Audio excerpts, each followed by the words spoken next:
Hello, hello, hello, hello. Ayan.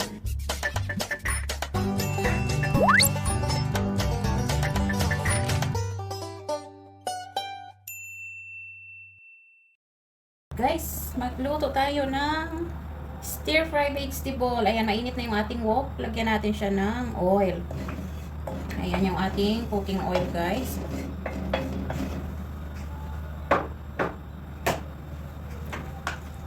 Ilagay natin yung ating chicken.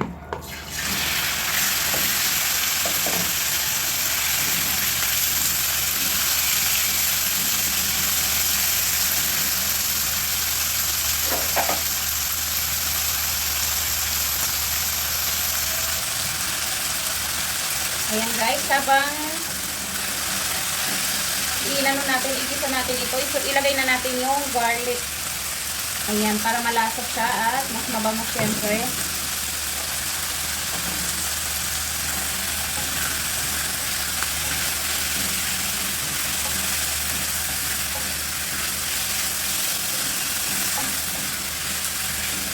Ayan, kailangan natin igisa-gisa yan guys.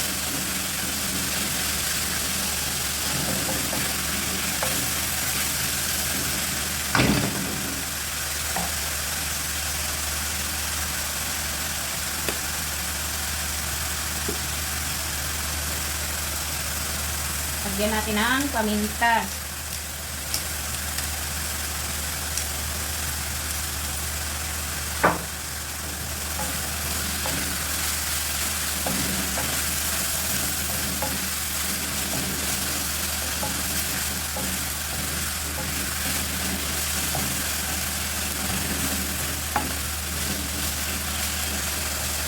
Kapag kumuti na yung chicken guys, luto na yan. Ayan, kailangan natin siyang lutuin saglit. Tapos tatanggalin muna natin para hindi siya tumigas masyado yan guys. Bago yan, lagyan natin ng oyster sauce. Ayan, maglalagay tayo ng konti guys para may lasa.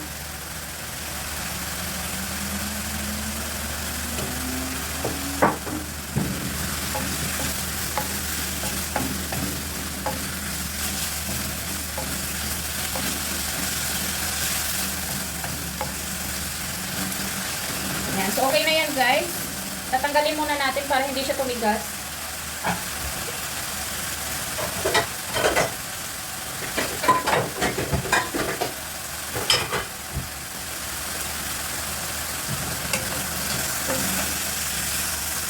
Ayan. Mamaya natin siya ilalagay kapag naigisa na natin yung ating vegetable.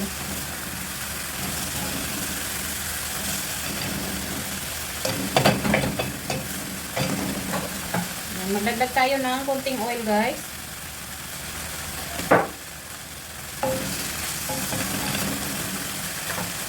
At ilagay na natin lahat yung garlic.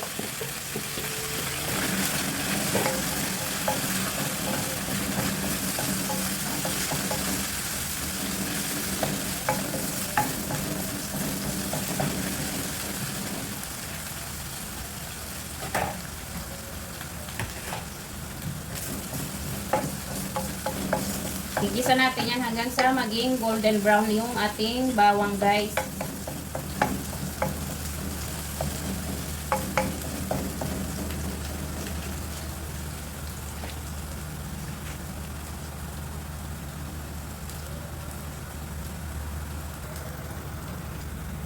So ayan guys, okay na yung ating bawang. Ilagay natin yung sibuyas. Ayan, dalawang kulay yung nilagay ko guys.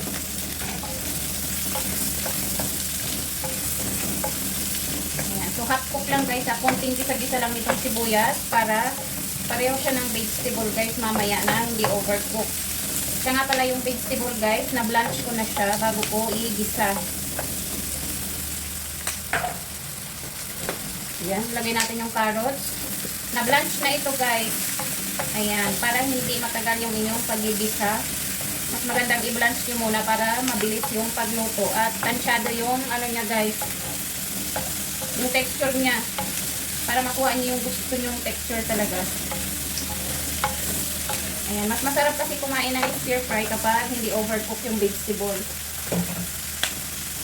Ayan, syempre ilagay natin yung baby corn. Ayan, kung nakikita nyo itong green na ito guys, ito yung broccoli, katawan ng broccoli. Bali, binalatan ko lang siya para ihalo dyan, guys.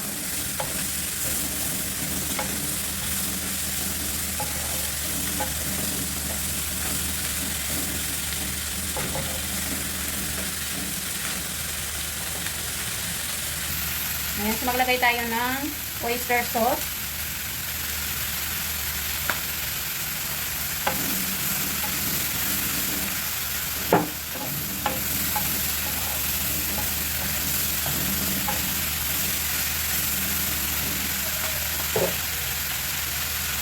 Ayan, syempre idagdag natin itong broccoli at cauliflower, guys. Na-blanch na rin ito. Ayan, diba ang ganda ng kulay, guys? Pagkatapos yung i-blanch, kailangan nyo siyang ilubog sa tubig na may ice. Para yung pagka-green ng vegetable, guys, hindi magbago.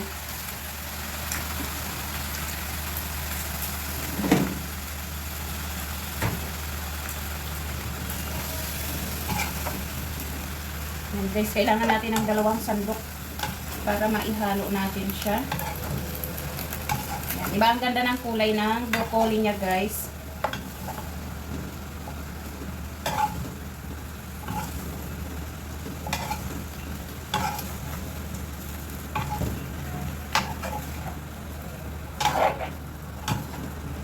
Ayan, parang yung mga nakikita nyo luto sa restaurant, diba hindi siya overcooked.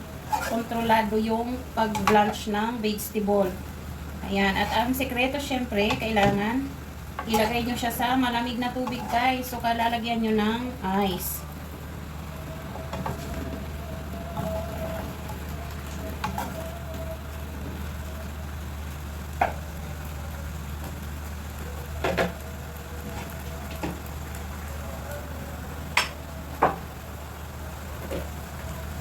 So, ayan, ihahalo na natin yung ating chicken.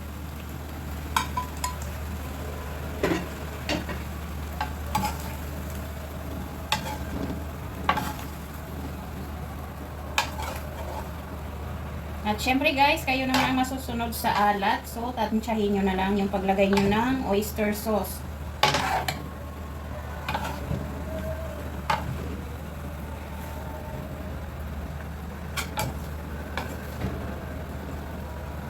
Ayan. So, dahil na-blanch na natin ito, guys, pwede na itong kainin. Ganyan lang siya kasimple, guys. Ayan. At syempre, dun sa mga taong ayaw ng half cook ang pagkaluto, ayan, pwede nyo pa siyang i-simmer, guys, ng ilang minuto kung gusto nyo ng medyo malambot ang vegetable. Ayan. So, ganyan lang, guys. Sana nag-enjoy kayo. Maraming salamat. Happy eating!